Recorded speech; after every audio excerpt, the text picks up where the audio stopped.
ഈശോയിൽ എൻ്റെ ഏറ്റവും പ്രിയപ്പെട്ട സഹോദരങ്ങളെ, ഫസ്റ്റ് ഓഫ് ഓൾ നിങ്ങളുടെ പ്രാർത്ഥനകൾക്കൊക്കെ ഒത്തിരി നന്ദി. 24ാമത്തെ ഹീൽ ധ്യാനം ഇന്ന് പൂർത്തിയായി. കർത്താവിൻ്റെ വലിയ അനുഗ്രഹം, ഈശോയ്ക്ക് മഹത്വം.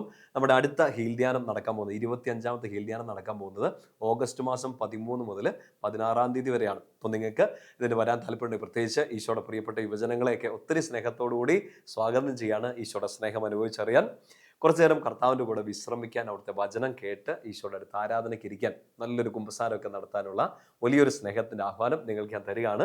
വെൽക്കം. അടുത്ത മാസം 25ാമത്തെ ഹീൽ ധ്യാനം ഓഗസ്റ്റ് 13 മുതൽ 16 വരെ. നിങ്ങൾ പ്രത്യേകം ഈ ഒരു ധ്യാനത്തിന് വേണ്ടി പ്രാർത്ഥിച്ച എല്ലാവരെയും ഒത്തിരി സ്നേഹത്തോടെ ഓർക്കുന്നു. ഈശോ നിങ്ങളെ കൂടുതലായിട്ട് അനുഗ്രഹിക്കട്ടെ. നാളെ നമുക്ക് വലിയൊരു തിരുനാൾ ദിവസമാണ്.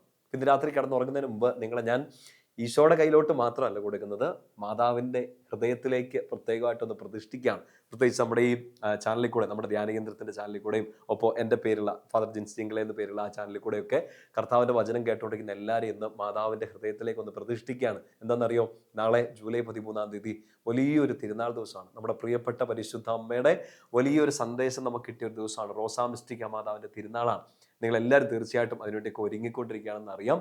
പരിശുദ്ധ അമ്മയുടെ ഹൃദയത്തിലേക്ക് നമ്മളെ ഈ കൂട്ടായ്മ നമുക്ക് സമർപ്പിക്കണം. പരിശുദ്ധ അമ്മയെ, പ്രത്യേകിച്ച് റോസാ മിസ്റ്റിക്കായിൽ പ്രത്യക്ഷപ്പെട്ട, അവിടെ സന്ദേശം കൊടുത്ത പരിശുദ്ധ അമ്മയുടെ ആ കാര്യങ്ങളൊക്കെ നിങ്ങൾ തീർച്ചയായിട്ടും കേട്ടിട്ടുണ്ടാകാം. ജനത്തിൽ നിന്ന്, വൈദികരിൽ നിന്ന്, ലോകം മുഴുവനിൽ നിന്ന് പരിശുദ്ധ അമ്മ ആവശ്യപ്പെട്ട ഒറ്റ കാര്യമാണ് വിശുദ്ധി. പരിശുദ്ധി അതിൻ്റെ കോട്ടം വരുന്ന രീതിയിൽ, ഈശോയ്ക്ക് ഇഷ്ടമില്ലാത്ത രീതിയിലൊക്കെ നമ്മൾ ജീവിച്ചാൽ അത് മറിയത്തിൻ്റെ ഹൃദയത്തിൽ വാള് കുത്തിയിറക്കുന്ന അനുഭവങ്ങളാണെന്നുള്ളൊരു സൂചനയുണ്ട്. നമ്മൾ വിശുദ്ധിയിൽ ജീവിച്ചാൽ അത് മറിയത്തിൻ്റെ കയ്യിൽ കൊടുത്ത പൂക്കൾ പോലെയാണ്, റോസാപ്പൂക്കൾ പോലെയാണെന്നുള്ള ഒരു സൂചനയുണ്ട്. പ്രിയപ്പെട്ട സഹോദരങ്ങളെ, നമുക്ക് വീഴ്ചകളൊക്കെ വന്നു പോകുന്നുണ്ട്, തെറ്റുകൾ വന്നു പോകുന്നുണ്ട്. നമ്മൾ ചിലപ്പോൾ പരിശുദ്ധ അമ്മയുടെ ഹൃദയം അല്ലെങ്കിൽ ഈശോയുടെ ഹൃദയമൊക്കെ വേദനിപ്പിക്കുന്ന രീതിയിലുള്ള തെറ്റുകൾ വന്നിട്ട് പോയിട്ടുണ്ടാകും. പക്ഷേ അതിന് പകരമായിട്ട് പരിഹാരം ചെയ്ത്, പ്രായശ്ചിത്തം ചെയ്ത്, അതിന് പാപമോചനമൊക്കെ മേടിച്ച് കൂടുതൽ വിശുദ്ധിയിൽ ജീവിക്കാൻ നമുക്ക് ശ്രമിക്കാം. എവിടെയെങ്കിലുമൊക്കെ പ്രത്യേകിച്ച് നമുക്ക് ചില വീക്ക്നെസ്സുകൾ ഉണ്ടാകും, ചില കുറവുകൾ ഉണ്ടാകാം, ചിലപ്പോൾ ആരും അറിയാണ്ട് അത് നിൽക്കുന്നുണ്ടാകാം. ഇത് മാറ്റിയെടുക്കണം നമ്മൾ ആഗ്രഹം ഉണ്ടാകാം. പ്രത്യേകിച്ച് നിങ്ങൾ നാളെ ജൂലൈ 13 തീയതി പരിശുദ്ധ അമ്മയുടെ പ്രത്യേക മധ്യസ്ഥം തേടി പ്രാർത്ഥിച്ചേ.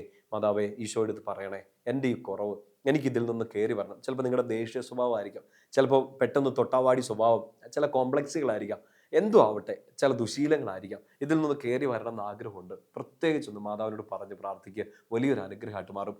ഏറെ പ്രത്യേകമായിട്ട് നിങ്ങളോടൊന്ന് ഒരു കാര്യം ഒന്ന് ഓർമ്മിപ്പിക്കാനുള്ളത്, പരിശുദ്ധ അമ്മയുടെ ഈ റോസാ മിസ്റ്റിക്ക മാതാവിൻ്റെ തിരുനാൾ ആഘോഷിക്കുമ്പോൾ ഈ രക്തക്കണ്ണീർ ജപമാല, ഇന്നാൾ ഒരു വലിയ ടോക്കിൽ, ഒരു ധ്യാനത്തിനിടയ്ക്ക് ഞാനത് ഷെയർ ചെയ്തിരുന്നു. ഓൺലൈനിൽ അത് അവൈലബിൾ ആണ്. പിന്നീട് എപ്പോഴെങ്കിലും സമയമുള്ളപ്പോൾ ഒന്ന് കേട്ട് നോക്കിയാൽ മതി. പരിശുദ്ധ അമ്മയുടെ വിമല ഹൃദയത്തിൽ, ആ തിരുഹൃദയത്തിലെ ഒരു 7 വാളുകളെ കുറിച്ചൊക്കെ നമ്മൾ ധ്യാനിച്ചിട്ടുണ്ടായിരുന്നു.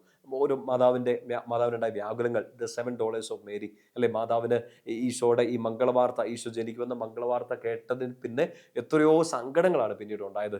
കുരിശും ചുവട്ടിലും ഈശോയെ കല്ലറയിലേക്ക് വെക്കുമ്പോഴും എല്ലാം അനുഭവിച്ച ഒരുപാട് സങ്കടങ്ങളുണ്ട്. നമുക്ക് ശരിക്കും പരിശുദ്ധ അമ്മ അനുഭവിച്ച വ്യാകുലങ്ങളോട് ചേർത്ത് നമ്മുടെ സങ്കടങ്ങളും ഈശോയുടെ കയ്യിലോട്ട് കൊടുക്കാൻ പറ്റും. നല്ലൊരു പ്രാർത്ഥനയുണ്ട്. റോസാ മിസ്റ്റിക്ക മാതാവിൻ്റെ ഈ വ്യാകുല മാതാവിൻ്റെ ഈ മറിയത്തിൻ്റെ വ്യാകുലമായ ഹൃദയത്തെ ഓർത്തുകൊണ്ടുള്ളൊരു പ്രാർത്ഥന. സ്നേഹം നിറഞ്ഞ ഈശോയെ, അങ്ങയുടെ അമ്മ ചിന്തിയ രക്തക്കണ്ണീരാൽ എൻ്റെ യാചന, എൻ്റെ പ്രാർത്ഥന കേൾക്കണമേ. അതൊന്ന് പഠിക്കാവോ? സ്നേഹം നിറഞ്ഞ ഈശോയെ, അങ്ങയുടെ അമ്മ ചിന്തിയ രക്തക്കണ്ണീരാൽ എൻ്റെ യാചന കേൾക്കണമേ.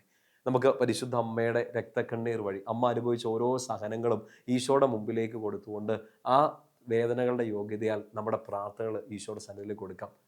ആ പ്രാർത്ഥന മറന്നുപോലെ കേട്ടോ. സ്നേഹം നിറഞ്ഞ ഈശോയെ, അങ്ങയുടെ അമ്മ ചിന്തിയ രക്തക്കണ്ണീരാൽ എൻ്റെ പ്രാർത്ഥന കേൾക്കണമേ. രക്തക്കണ്ണീർ ജപമാലയെക്കുറിച്ച് നിങ്ങൾക്ക് കൂടുതലായിട്ട് അറിയണമെങ്കിൽ നമ്മുടെ മറ്റേ യൂട്യൂബ് ചാനലിൽ അതിൻ്റെ ഒരു വലിയ എപ്പിസോഡ്, ഒരു 1 hour എപ്പിസോഡ് അതിനെക്കുറിച്ച്, അതിൻ്റെ എക്സ്പ്ലനേഷൻ ഒക്കെ തന്ന് പഠിപ്പിച്ചിട്ടുണ്ട്. സമയമുള്ളപ്പോൾ ഒന്ന് എടുത്ത് കാണുക. നാളെ പ്രത്യേകിച്ച് ഈ പ്രാർത്ഥന നിങ്ങൾ ചെല്ലണം. സ്നേഹം നിറഞ്ഞ ഈശോയെ, അങ്ങയുടെ അമ്മ ചിന്തിയ രക്തക്കണ്ണീരാൽ എൻ്റെ പ്രാർത്ഥന യാചന കേൾക്കണമേ. വിശുദ്ധിക്ക് വേണ്ടി പ്രത്യേകമായിട്ട് പ്രാർത്ഥിക്കുക. നമുക്ക് പരസ്പരം പ്രാർത്ഥിച്ച് ശക്തിപ്പെടാം.